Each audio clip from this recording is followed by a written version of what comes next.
میں 12ویں پارے میں اللہ تعالی نے اب تک جو باتیں ارشاد فرمائیں ان میں 5 قصے ہم لوگ پڑھ چکے، اور اللہ تعالی نے اس میں سے پہلے دعوے کے متعلق بتلایا کہ اللہ کے علاوہ تم کسی کو نہ پکارو، اور 2 قصے اس کی گواہی میں آ گئے تھے، اور پھر اس کے بعد اللہ تعالیٰ نے یہ بھی بتا دیا 2 قصوں میں کہ تم جن کو پکارنا چاہتے ہو وہ کوئی علم نہیں رکھتے، حتیٰ کہ انبیاء علیہ الصلوۃ والسلام ان کے سامنے کی چیزیں، اور بعض اوقات اگر اللہ نہ انہیں بتائے تو انہیں کچھ پتہ نہیں چلتا۔ ان 5 قصوں کے بعد اب یہاں سے 6واں قصہ شروع فرما رہے ہیں، اور یہ جو 6واں قصہ ہے یہ اصل میں پہلے دعوے ہی سے متعلق ہے، اور چونکہ پہلا دعویٰ کہ اللہ کے علاوہ کی کوئی عبادت اور بندگی کے لائق نہیں ہے، اس لیے اس قصے کو گویا دوبارہ 2 قصوں کے بعد اس قصے کو پھر شہادت اور گواہی کے لیے پیش کیا جا رہا ہے کہ وہ جو ہمارا دعویٰ ہے کہ اللہ کے علاوہ کسی کی عبادت نہیں ہے اور تم نے نہیں کرنی، اس کے 2 قصے تو تم پہلے سن چکے ہو، اب ایک اور قصہ بھی اس معاملے میں سنو۔ اور اللہ تعالی نے اس میں جو چیز ارشاد فرمائی ہے اس میں آپ ذرا سا غور کر لیں تو یہ جو 84 نمبر آیت ہے اس کی بالکل مشابہت آپ کو ملے گی کہ وَإِلَىٰ مَدْيَنَ أَخَاهُمْ شُعَيْبًا، اور ہم نے حضرت شعیب علیہ السلام کو بھیجا مدین کی طرف۔ اور ہم اگر پیچھے چلے جائیں تو دیکھیے جہاں سے یہ قصے شروع ہوئے تھے وہاں پر اگر آپ دیکھیں 25 نمبر آیت کو، صرف الفاظ پہ غور کرنے کی بات ہے کہ 25 نمبر آیت کو آپ دیکھیں اسی صورت کی، تو وہاں پر ہے کہ وَلَقَدْ أَرْسَلْنَا نُوحًا إِلَىٰ قَوْمِهِ، اور ہم نے حضرت نوح علیہ السلام کو بھیجا ان کی قوم کی طرف۔ ٹھیک ہے جی، اب اسی سے ملتے جلتے الفاظ آگے دیکھ لیجئے گا آپ، یہ جہاں قصہ یہ ختم ہو رہا ہے آگے چل کے 50 نمبر آیت میں، وہاں دیکھیں تو وہاں ہے وَإِلَىٰ عَادٍ أَخَاهُمْ هُودًا، اور اللہ نے قوم عاد کی طرف ان کے بھائی حضرت ہود علیہ السلام کو بھیجا۔ یہ رکوع جہاں ختم ہو رہا ہے 60 نمبر آیت کے بعد 61 نمبر آپ دیکھیں تو وہاں ہے وَإِلَىٰ ثَمُودَ أَخَاهُمْ صَالِحًا، اور ہم نے قوم سمود کی طرف ان کے بھائی صالح علیہ السلام کو بھیجا۔ اب یہاں پر دیکھ لیجئے 84 نمبر آیت میں تو وَإِلَىٰ مَدْيَنَ أَخَاهُمْ شُعَيْبًا، تو یہ ایک ہی طرح کے الفاظ آ گئے نا۔ تو درمیان میں جو آیا ہے کہ حضرت ابراہیم علیہ السلام کے پاس مہمان پہنچے، وہ وہاں عرض کر دیا تھا کہ وہ کلام بتاتا ہے کہ اصل میں فرشتے کہیں اور جا رہے تھے، راستے میں یہ قصہ بھی پیش آ گیا۔ تو قرآن نے یہاں سے حضرت شعیب علیہ السلام کا قصہ شروع کیا یہ بتانے کے لیے کہ وہ جو پہلا دعویٰ تھا کہ اللہ کے علاوہ کسی کی عبادت نہیں ہے، اس دعوے پہ اب بھی قائم ہے، اور اس کا ایک گواہ دیکھو وَإِلَىٰ مَدْيَنَ أَخَاهُمْ شُعَيْبًا، اور مدین کی بستی کی طرف بھیجے گئے حضرت شعیب علیہ السلام، اور یہ مدین کی بستی جو ہے حضرت لوط علیہ السلام کی جن بستیوں کا عذاب ہوا تھا اس کے قریب ہی ہے۔ اب بھی وہاں چلے جائیں اردن میں اور ان علاقوں میں تو پتہ چل جاتا ہے، لوگ بتاتے ہیں کہ یہ حضرت شعیب علیہ السلام کے مساکن ہیں، یہاں وہ لوگ آباد تھے، اور کچھ ہی فاصلے پر دوسری بستی بھی ہے۔ قال یا قوم اعبدوا اللہ، انہوں نے کہا میری قوم والو اللہ کی عبادت کرو، ما لکم نہیں ہے تمہارے لیے من الہ کوئی بھی الہ غیرہ اللہ کے علاوہ۔ یہ وہی دعویٰ ہے جو حضرت صالح علیہ السلام نے بھی بتایا تھا قوم کو، اور کس نے؟ حضرت ہود علیہ السلام نے بتایا، وہی بات یہاں آ گئی حضرت شعیب علیہ السلام نے کہہ دی وَلَا تَنْقُصُوا الْمِكْيَالَ، اور اس کے بعد انہوں نے فرمایا کہ نہ کم کرو المکیال، ناپ۔ 2 چیزیں ہیں جو وزن میں استعمال ہوتی ہیں یا تولنے میں، ایک تو ہے کسی چیز کا ماپنا گز میں، فٹ میں، ان چیزوں میں، اور ایک ہے کسی چیز کا تولنا۔ تو انہوں نے 2 الگ الگ الفاظ استعمال کیے، ایک مکیال اور ایک میزان۔ مکیال کا مطلب ہے وہ چیزیں جو ناپتے ہیں، کپڑا ہے، کوئی اور چیزیں ہیں، زمین ہے، ماپ لیتے ہیں نا، یہ نہیں کہتے کہ اسے تول دو. دنیا کے بعض حصوں میں اگرچہ کپڑا تل کے بھی بکتا ہے بعض ممالک میں، لیکن عام طور پر اگر آپ دیکھیں مثلا زمین کو لے لیں تو زمین کی پیمائش ہی کی جاتی ہے کہ اتنے اسکوائر فٹ ہے، اتنے اسکوائر یارڈ ہے. تو ایک تو یہ پتہ چلتا ہے مکیال کے لفظ سے کہ وہ قوم جس گناہ میں مبتلا تھی شرک کے علاوہ، ان میں ایک یہ تھا کہ کمی بیشی کرتے تھے ماپنے میں. اب وہ زمین کو ماپتے تھے، کپڑے کو ماپتے تھے، جس چیز کو بھی ماپتے تھے اس میں کمی بیشی کمی کر دیتے تھے. والمیزان، اور دوسری چیز جس کو تم نے تولنا ہے، انہوں نے کہا ان دو چیزوں میں تم گڑبڑ نہ کرو. میزان کا مطلب ترازو، یعنی ترازو میں بھی وہ کم تولتے تھے. اور یہ دو قومیں اب اللہ تعالیٰ نے ایسی بتا دیں، ایک حضرت لوط علیہ السلام کی اور ایک یہ حضرت شعیب علیہ السلام کی قوم، کہ ان پر شرک کے علاوہ ایک اور گناہ کا بھی خدا نے تذکرہ کیا کہ اس گناہ میں بھی مبتلا تھے. اور باقی دو قومیں حضرت صالح اور حضرت ہود علیہ السلام کی، ان کا صرف گناہ قرآن نے یہ بتایا کہ وہ مشرک تھے، شرک کرتے تھے. وہاں یہ نہیں فرمایا کہ وہ کسی اور گناہ میں بھی تھے. اس لیے یہاں پر کہا کہ دیکھو ولا تنقصوا المکیال والمیزان، اور تم ان دو چیزوں میں کمی نہ کرو، ایک ماپنے میں اور ایک تولنے میں، کیونکہ یہ انسانوں کے حقوق میں بدترین چیز ہے کہ انسانوں کو پیسے تو پورے وصول کر لیے جائیں اور اس کے مقابلے میں جو چیز ہے وہ پوری نہ دی. اس کا نام ہے شریعت میں تطفیف. ویل للمطففین،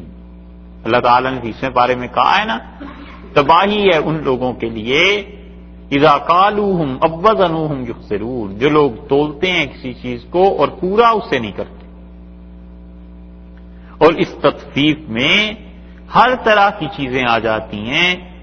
کہ جو لوگ کمی بیشی کرتے ہیں، پیسہ وصول کرتے ہیں اور اس کے مقابلے میں جو حق ان پر بنتا ہے اسے پورا نہیں کرتے. شرعاً جتنے بھی مالی معاملات ہیں، ایک آدمی نے پیسہ وصول کر لیا اور اس کے مقابلے میں جو چیز دینی تھی وہ اس نے نہیں کی، وہ ان چیزوں میں شامل ہو جاتا ہے. اس میں سارے وہ ملازم سرکاری بھی آ جاتے ہیں جو فرض کر لیجئے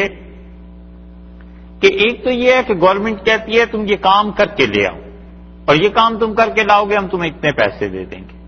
ٹھیک ہو گیا، گورنمنٹ کہتی ہے 2 گھنٹے میں کرو، 4 میں کرو، 10 میں کرو، اس سے بحث نہیں. اور ایک کہیں یہ ہے کہ گورنمنٹ کہتی ہے تم نے بیٹھنا ہی بیٹھنا ہے ہر حال میں، اتنے وقت کے ہم تمہیں اتنے پیسے دے رہے ہیں. تو جو لوگ اس وقت کو کاٹ لیتے ہیں وہ بھی اس میں شامل ہو جاتے ہیں. اسی طرح جو کام کرتے ہیں اور پورا کام کر کے نہیں دیتے وہ بھی اس میں شامل ہو جاتے ہیں. یہ تطفیف، کمی بیشی کرنا، ان معاہدوں میں جو معاہدے کسی قوم یا کسی فرد کے ساتھ ہو گئے ہوں وہ سب لوگ اس حکم میں آ جاتے ہیں. اور رسول اللہ صلی اللہ علیہ وسلم نے سختی سے منع کیا ہے اس چیز کو اور خیانت قرار دیا ہے کہ انسان پیسے وصول کر لے کسی معاہدے میں اور چیزیں پوری نہ کرے. حدیث میں آیا ہے کہ رسول اللہ صلی اللہ علیہ وسلم گئے بازار میں اور کپڑا بک رہا تھا اور اس نے کپڑا تول کے بیچا تو آپ نے فرمایا زن ورجے، اور کپڑے کو اگر جو چیز تم تول کے بیچتے ہو اس کا وزن پورا کیا کرو، بلکہ اچھا تو یہ ہے کہ جھکتا ہوا ہو ترازو، اس کا پلڑا جھکتا ہوا ہو، کچھ اس میں اضافہ کر دو، کچھ زیادہ دے دو، یعنی تمہاری طرف کوئی حق کسی کا باقی نہ رہے. تو حضرت شعیب علیہ السلام کی قوم کیا چیز تولتی تھی، کیا کچھ کرتی تھی؟ ایک چیز تو یہ وہ کرتے تھے کہ اس ماپ تول میں کمی. حضرت شعیب علیہ السلام نے کہا انی اراکم بخیر، میں تمہیں دیکھتا ہوں تم خیر کے ساتھ، یعنی تمہارے حالات اچھے ہیں، پیسہ تمہارے پاس خوب ہے، تم آسودہ حال ہو، تم اپنے معاملات میں جو کچھ بھی ہیں خدا نے تمہیں بہت کچھ دیا ہوا ہے. تو دیکھو یہ جو آسودہ حالی ہے اس میں تم لوگوں کے چیزیں کم تول کے دے رہے ہو، آخر اس کا فائدہ تمہیں کیا ہے سوائے اس کے کہ اللہ کا عذاب آئے گا. وَإِنِّي أَخَافُ عَلَيْكُمْ، اور میں تم پر ڈرتا ہوں عذاب یوم محیط، ایک ایسے عذاب کا جو اس دن آئے گا، یوم محیط، گھیر لینے والا دن. یعنی وہ عذاب ایسا ہوگا کہ وہ گھیر لے گا ہر طرف سے تمہیں اور تم اس سے جان نہیں چھڑا سکو گے، تم اس عذاب سے بچ نہیں سکو گے. تو ایک تو یہ ہے کہ کوئی آدمی فقر و فاقہ کی وجہ سے ایسے کرے، تو چلیے یہ کہا جائے گا کہ اس نے فاقے کی وجہ سے ایسے کیا، کوئی خدا سے معافی کی درخواست کرے۔ ایک جس کے حالات بالکل ٹھیک ہیں جان بوجھ کے ایسی حرکتیں کر رہا ہے تو وہ تو بہت زیادہ قابل گرفت۔ حضرت عمر رضی اللہ عنہ کے زمانے میں چوری ہو گئی تھی اور وہ سال تھا جس سال قحط پڑ گیا، تو حضرت عمر رضی اللہ عنہ نے لوگوں سے کہا کہ اس سال میں کوئی حد جاری نہیں کروں گا چوری کی، لوگوں پہ بڑا مشکل وقت آ گیا ہے، اس لیے کوئی آدمی اپنی جان بچانے کے لیے کہیں سے چرا لے گا کھا لے گا تو میں اس کا ہاتھ کاٹنے والا نہیں، کیونکہ لوگوں کے حالات ایسے ہو گئے۔ یہاں سے شعیب علیہ السلام کا کہنا کہ انی اراکم بخیرن، میں تمہیں خیریت کے ساتھ دیکھتا ہوں، آسودہ حال ہو، تو مطلب یہ کہ پیسہ ہے تمہارے پاس، خوب اللہ نے سب کچھ دیا ہے، اس کے باوجود لوگوں کے حقوق تم غصب کرتے ہو۔ یا قوم، اور میری قوم والو، اوف المکیال، جو چیز ماپنے کی ہے اس کو پورا کرو، والمیزان، اور جو چیز تولنے کی ہے اسے بھی پورا کرو، بالقسط، انصاف کے ساتھ ماپ تول کرو۔ یہ جو انصاف کے ساتھ ماپ تول کا بتایا ہے، انسانی زندگی کے سارے شعبوں پہ اس کا اطلاق ہوتا ہے، اور اس میں یہ چیز بھی شامل ہے کہ انسان اپنی اولاد کے لیے کبھی کبھی جو فیصلے کرتا ہے وہ کسی بیٹے اور بیٹی کو اتنا زیادہ نہ کر دے کہ دوسرے واضح طور پر اس پر فرق محسوس کرنے لگے۔ کسی بیٹے اور بیٹی میں زیادہ کوالٹیز ہیں، زیادہ صلاحیتیں ہیں، کوئی صلاحیت نہیں ہے، فرض کیجئے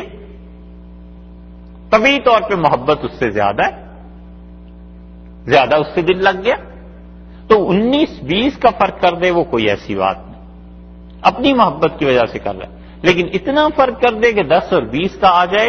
یہ غلط بات ہے۔ اللہ نے فرمایا ہے کہ اوف المکیال والمیزان بالقسط، انصاف کے ساتھ ناپ اور تول میں کام لو، تو زندگی میں جتنے بھی شعبے ہیں سب میں انصاف کے ساتھ وہ کام لے گا، تب بات بنے گی۔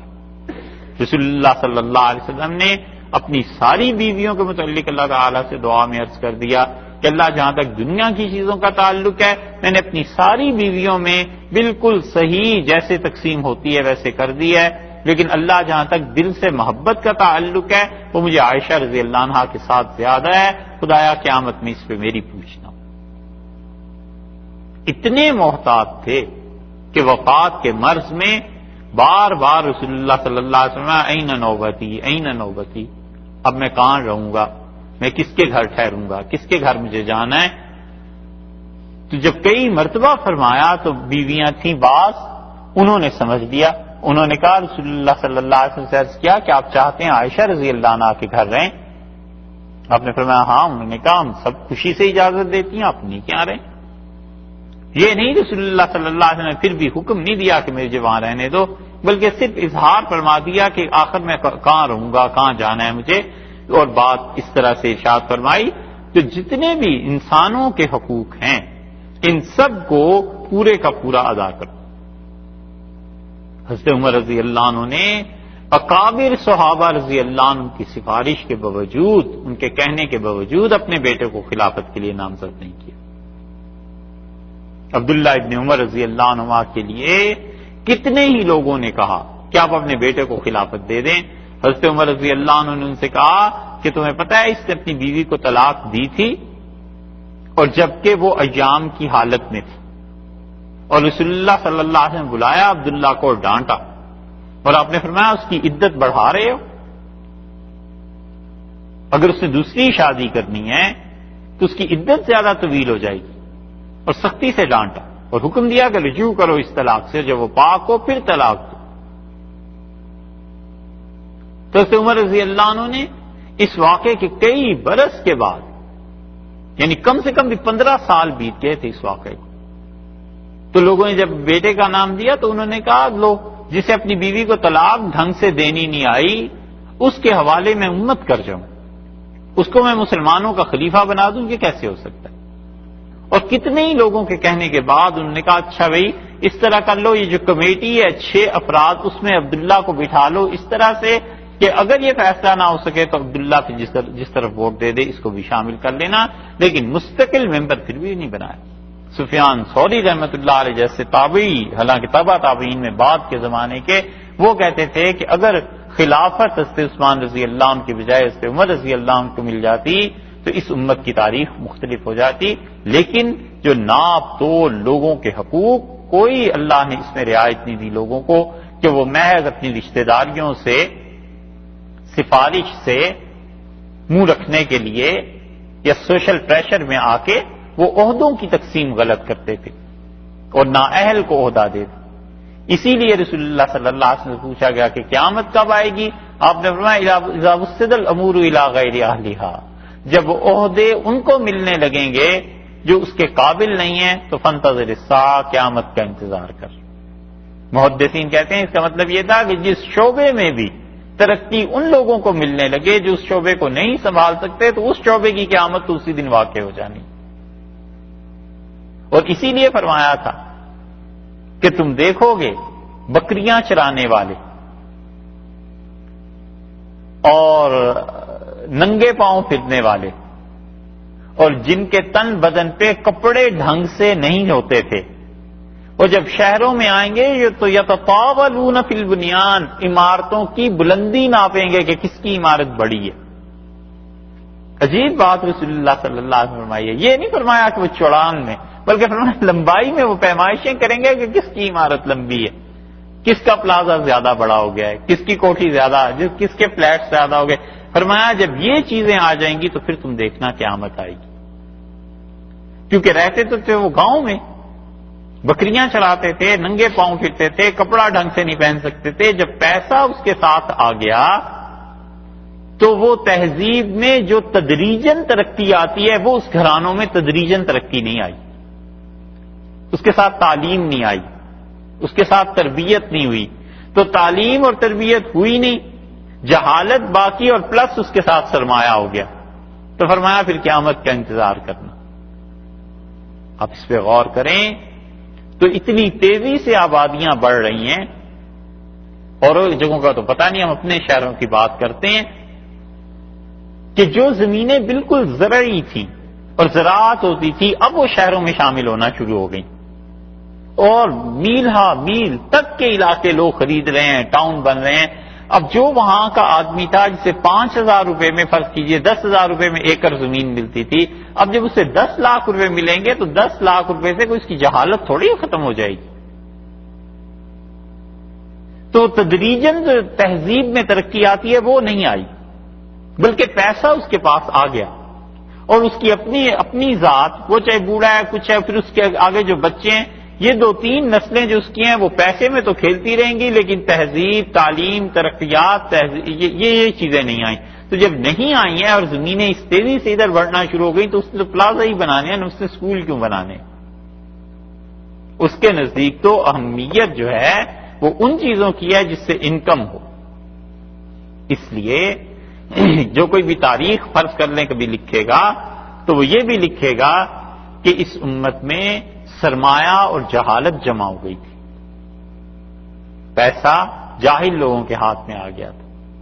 اور یہ ویسے بھی بات ہے، جو آدمی جتنا عقل مند ہوتا ہے اس کے پاس اتنے ہی تھوڑے پیسے ہوتے، عقل مند لوگوں کے پاس زیادہ پیسے نہیں ہوتے. اس لیے انہوں نے کہا کہ دیکھو 2 چیزیں انصاف کے ساتھ، ولا تبخسوا الناس، اگلا حکم یہ فرمایا کہ مت گھٹاؤ لوگوں کو اشیاءہم، ان سے ان کی چیزوں کو مت گھٹاؤ.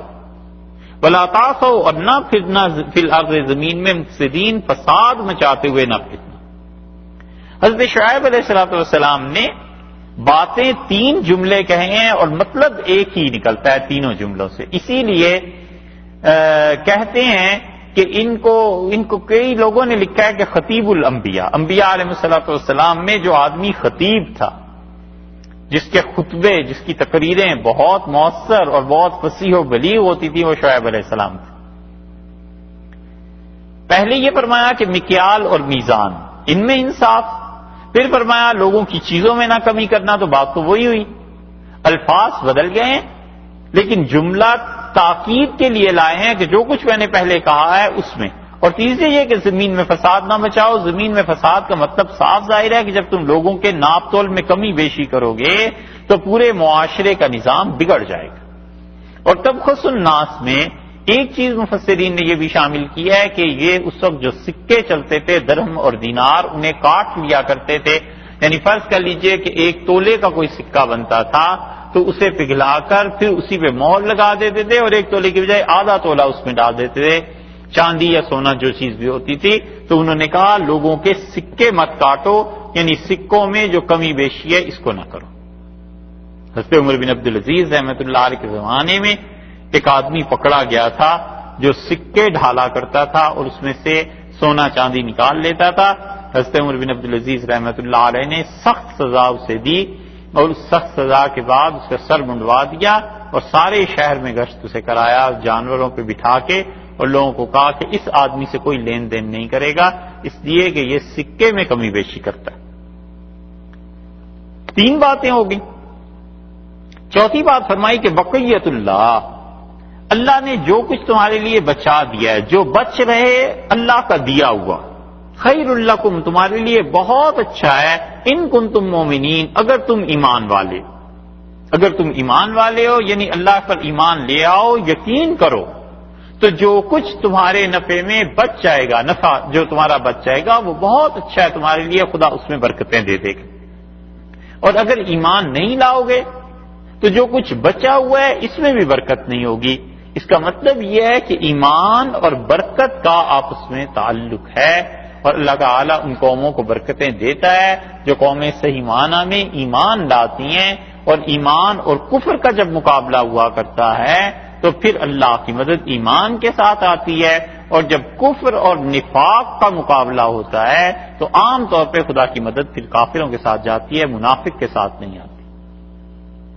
اس لیے کہ کافر تو کھلا ہوا ہوتا ہے، اس نے تو بتانا ہے یہ غلط ہے یہ صحیح ہے، اور منافق انسان وہ سب کو خوش رکھنے کی کوشش کرتا ہے۔ نتیجہ یہ کہ اللہ کی مخلوق کو اس سے نقصان اٹھانا پڑتا ہے۔ اس لیے شعیب علیہ السلام نے یہاں پر فرمایا کہ اگر تم ایمان والے ہو تو جو چیز تمہارے لیے بچ گئی ہے اس میں اللہ نے بڑی خیر رکھی ہے، اور حلال مال میں اللہ نے جو بھی بچ جاتا ہے کسی انسان کے پاس اس میں برکتیں رکھی ہوتی۔ حسن بصری رحمۃ اللہ علیہ ایک بات کہتے تھے، وہ کہتے تھے حضرت آدم علیہ السلام سے لے کے اب ہمارے دور تک کبھی یہ نہیں ہوا کہ حلال مال پہ آدمی عیاشی کر سکے۔ وہ کہتے تھے حلال مال میں اتنی گنجائش ہی نہیں ہوتی کہ آدمی فضول کاموں میں خرچ کر سکے۔ اور شیخ عبد القادر جیلانی رحمۃ اللہ علیہ فرماتے تھے اپنے مواعظ میں، انہوں نے کہا لوگ جب خرچ کرتے ہیں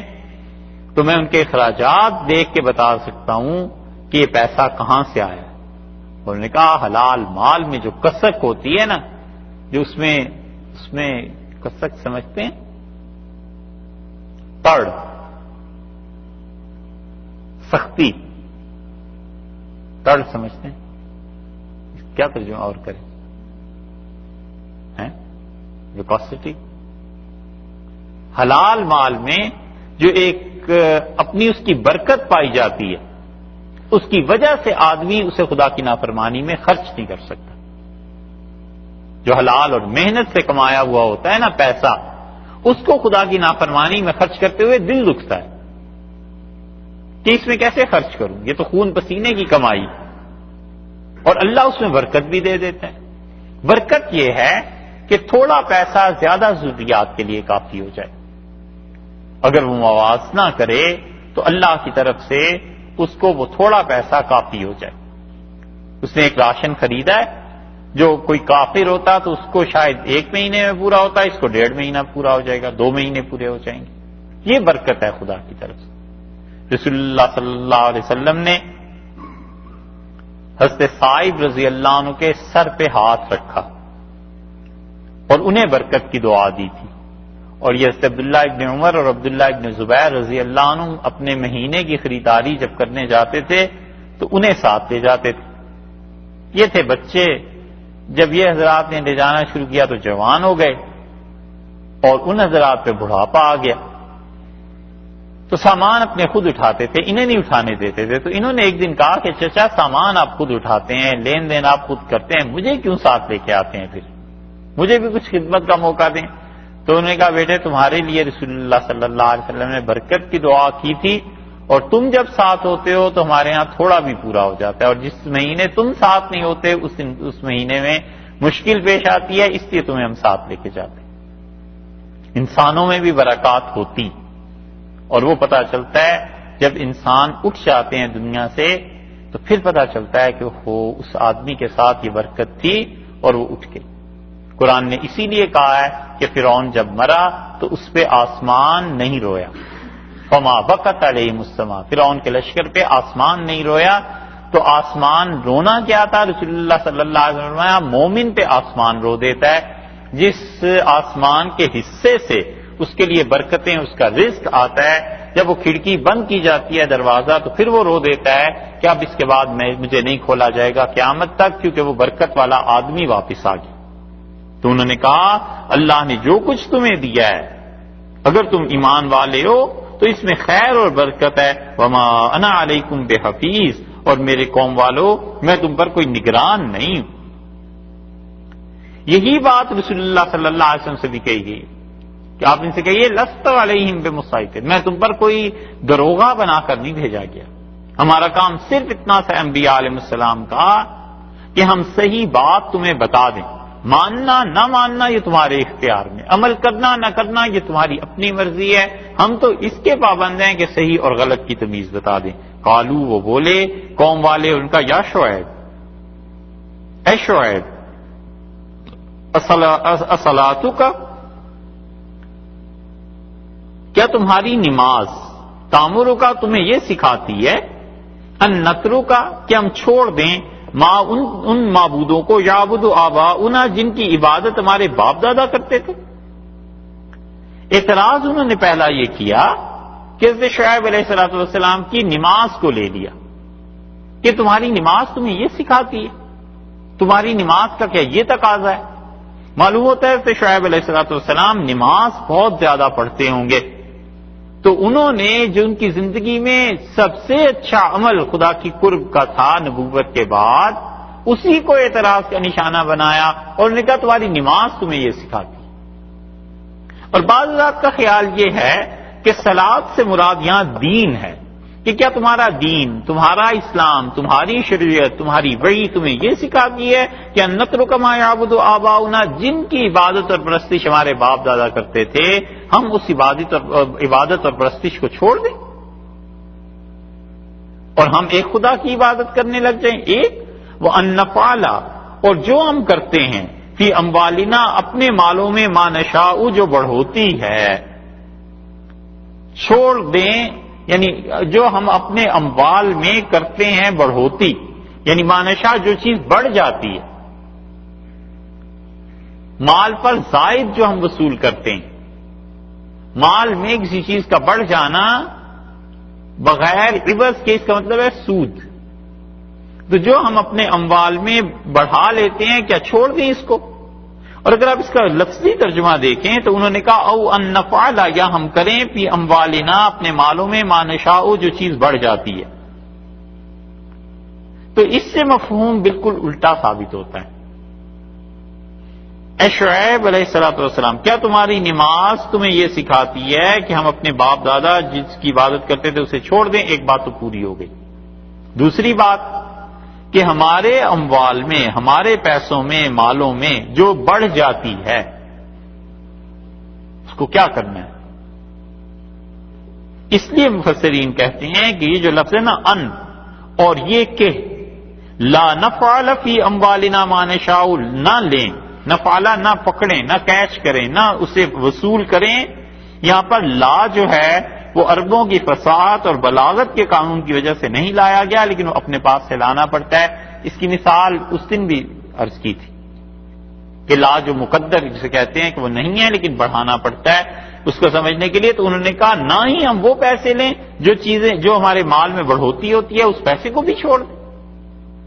ساری دنیا کی اکانومی کا نظام بس اب تو اسی پہ چل رہا ہے کہ مال میں جو بڑھوتی ہوتی ہے اس کا کیا کرنا ہے۔ وہ کہتے ہیں یہ جائز ہے اس لیے کہ کسی کا استحصال نہیں ہے، حالانکہ اس سود کے نظام کو دیکھا جائے تو پہلے زمانوں کے سود سے بھی بدتر ہے۔ پہلے تو شخص تھا جس کا استحصال ہوتا تھا، پوری قوم کا استحصال ہوتا۔ اب کون ہے جس سے یہ بات چھپی ہوئی رہ گئی کہ پیسے دو، قرضہ ہو، قرضے کے ساتھ ساتھ ان سے وصول بھی کرو، انویسٹمنٹ ہو گئی، اور اس کے ساتھ ساتھ اس ملک کی تعلیم، اس ملک کا مزاج، اس کی ثقافت اور اس کے ذرائع ابلاغ اور جس چیز پہ تم قبضہ کر سکتے ہو ان سب پہ قبضہ کر لو، اور یہ سود ایک ملک دے دوسرے ملک کو، اور دوسرے ملک کو مکمل طور پہ اپنے کنٹرول میں لے لے، اور اب پوری دنیا میں یہی چل رہا ہے۔ وَنَفْعَلَ فِي أَمْوَالِنَا مَا نَشَاءُ، انہوں نے کہا اچھا ہم چھوڑ دیں اپنے مالوں میں جو چیز بڑھوتی میں ہے جو ہم چاہتے ہیں۔ اِنَّكَ لَأَنْتَ الْحَلِيمُ الرَّشِيدُ، تمہیں کیا ہو گیا؟ تم تو تھے ہم لوگوں میں بہت ٹھنڈے مزاج کے، سوچنے والے، الرشید بڑے ہدایت پر تھے، کیا ہو گیا آپ کو؟ آپ تو بہت اچھی صفات والے تھے۔ یا تو یہ تفسیر اس کی ہو گئی، اور یا مفسرین کہتے ہیں کہ یہ پورا جملہ ہی مشتمل ہے طنز پہ۔ انہوں نے کہا اچھا تمہاری نماز تمہیں یہ سکھاتی ہے اور تم بڑے حلیم اور رشید بنے پھرتے ہو، تم بہت بردبار، بہت صحیح راہ والے بنے پھرتے ہو۔ صحیح راہ کیا ہے؟ رشد اور رشید یہ ہے کہ ہم پیسے لیں زیادہ، یا یہ ہے کہ نہ لیں؟ اور صحیح راہ کیا ہے؟ ہم اپنے باپ دادا کے معبودوں کی پرستش کریں، یا یہ کہ تم جو کہتے ہو ایک خدا کو مانو؟ یہ تم بہت ایسے ہو گئے ہو۔ قال یا قوم،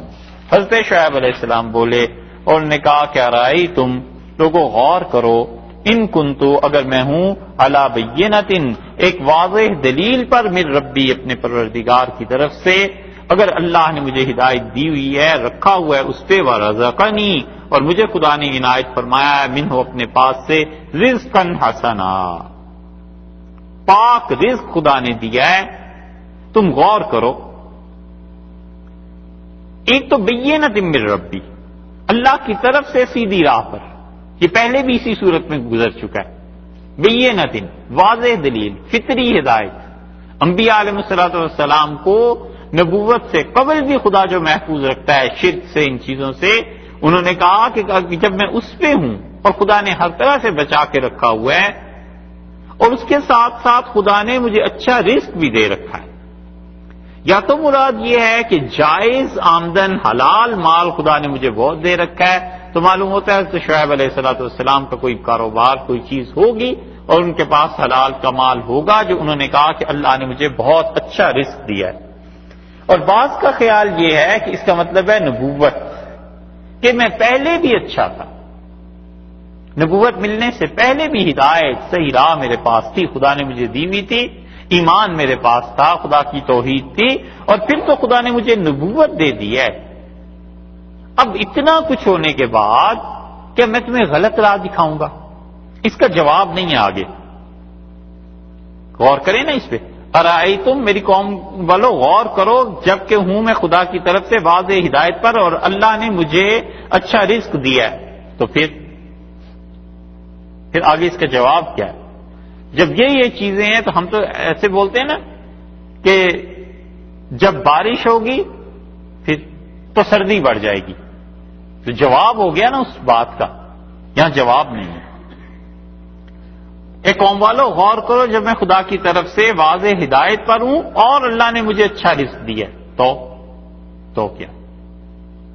آگے دیکھ لیجیے، وما ارید، اور میں نہیں چاہتا ان اخالفکم، کہ میں تمہاری مخالفت کروں گی، یہ نئی بات شروع ہوگی۔ اس لیے مفسرین کہتے ہیں اس کا مطلب یہ ہے کہ قوم کے لوگوں غور کرو، جب خدا نے مال بھی مجھے خوب دیا ہوا ہے، یا نبوت دی ہے، یا یہ کہ اللہ تعالیٰ نے ہدایت پہ رکھا ہے، سب چیزیں دے دی ہیں، تو کیا میں جھوٹ بولوں گا؟ کیا میں تمہیں گمراہی کی طرف لے جاؤں گا؟ آخر کس غرض سے میں تمہارے ساتھ بات کر رہا ہوں؟ مطلب میرا کیا ہے؟ پیسہ مجھے نہیں چاہیے، کوئی مذہبی مشورہ مجھے تم سے نہیں چاہیے، زندگی گزارنے کا کوئی ڈھنگ میں نے تم سے نہیں پوچھنا، یہ سب چیزیں میرے رب نے مجھے دی ہوئی ہیں، تو اس کا مطلب ہے جو میں کام کر رہا ہوں کہ اللہ کے لیے۔ وما ارید، اور انہوں نے کہا کہ میں ہرگز ارادہ نہیں کرتا ان اخالفکم، کہ میں تمہاری مخالفت کروں، الا اس چیز میں، ما انہاکم، جس چیز سے میں منع کر چکا ہوں، الا ما انہاکم عنہ، جس چیز سے میں روک چکا ہوں۔ ان اخالفکم کا ترجمہ یہ کیا گیا ہے کہ میں وہ کام کروں جس چیز سے تمہیں روک چکا ہوں، یعنی میں تمہیں سود سے روکتا ہوں اور خود سود لینے لگ جاؤں، میں بالکل ایسا کرنے والا نہیں۔ ایک گروہ مفسرین کا اس طرف گیا ہے کہ وہ کہتے ہیں یہ آیت شرک کے متعلق نہیں ہو سکتی، کیونکہ انبیاء علیہ الصلوۃ والسلام تو شرک کرتے ہی نہیں. اور کچھ کہتے ہیں کہ اس کا تعلق سود سے ہے کہ انہوں نے کہا کیا میں سود لینے لگ جاؤں یا ماپ تول کی کمی بیشی کرنے لگ جاؤں. یہ تیسری رائے ہے. جس چیز سے میں تمہیں روک چکا ہوں کیا اس کے باوجود میں یہ کام کروں. اور یہ دلیل ہے اس کی کہ جب انسان اللہ کے دین کی طرف دعوت دے تو اس دعوت کے ساتھ ساتھ اپنی اصلاح بھی کرنی چاہیے. لوگوں کو جس چیز سے وہ روکتا ہے خود بھی اس سے رکے. اور یہ وہی چیز ہے جو رسول اللہ صلی اللہ علیہ وسلم نے کمال کی بات ایک جملے میں جمع فرما دی. امام ابو حنیفہ رحمۃ اللہ علیہ کہتے تھے کہ 4 احادیث پورے دین کی اصل ہیں، اور ان میں سے ایک وہ کہتے تھے انما الاعمال بالنیات، کہ اعمال کا دار و مدار نیتوں پہ، اور ایک اسی کے متعلق وہ کہتے تھے حدیث میں آیا ہے رسول اللہ صلی اللہ علیہ وسلم نے فرمایا اپنے بھائی کے لیے وہی چیز پسند کرو جو اپنے لیے کرتے. تو انہوں نے کہا میں جس چیز کو تمہارے لیے ناپسند کرتا ہوں خود اپنے لیے پسند کر لوں. ظاہر ہے کہ جس چیز کو پسند کرتا ہوں کہ سود نہیں لینا چاہیے، ناپ تول میں کمی نہیں ہونی چاہیے، اسی سے تمہیں بھی روکتا ہوں. ان اریدو، میں نہیں چاہتا الا الاصلاح، سوائے اس کے کہ اصلاح ہو جائے. مجھے نہ پیسہ لینا ہے نہ تم سے کوئی اور چیز پوچھنی ہے سوائے اس کے کہ اس جہان میں سنوار پن آئے. الا الاصلاح، سنور جائیں حالات مستطاع، تو جہاں تک کہ مجھ سے ہو سکتا ہے میں بس یہی چاہتا ہوں. اور میرا چاہنا نہ چاہنا کیا ہے؟ وما توفیقی الا باللہ، اللہ تعالی ہی سے توفیق سے، اللہ ہی سے بن آتا ہے، اللہ ہی کی طرف سے توفیق ہوتی ہے جو کچھ بھی ہوتا ہے. بس خدا کی توفیق ہے مجھے، اور اس توفیق کی وجہ سے میں تم لوگوں کو یہ بات بتا رہا ہوں، یہ کہہ رہا ہوں. حقیقت یہ ہے کہ زندگی میں جتنی بھی نیکیاں ہوں کسی انسان سے، بس ہمیشہ اس جملے کو یاد رکھنا چاہیے کہ وما توفیقی الا باللہ، اور جو کچھ میں نیکی کرتا ہوں یہ اللہ کی دی ہوئی توفیق سے. بس خدا توفیق دیتا رہتا ہے، آدمی نیکی کرتا رہتا ہے، اور اللہ کی دی ہوئی توفیق چھن جائے کوئی کچھ نہیں کر سکتا. اس لیے